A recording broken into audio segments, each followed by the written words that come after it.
चलिए इस गाने को लगा दें। अक्षरा से नहीं ला कहानी है बाबू। इस गाने को थोड़ा सा लगा दिया जाए जिस गाने का आदेश हुआ है।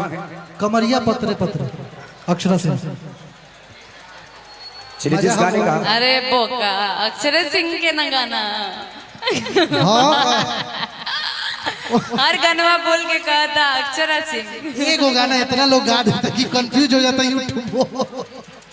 ए भगवान। और मैम के जितने गाने हैं सभी हिट हैं, याद नहीं रहता है।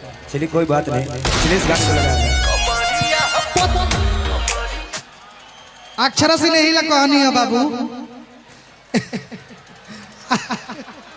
आगे अक्षरा से लिखो,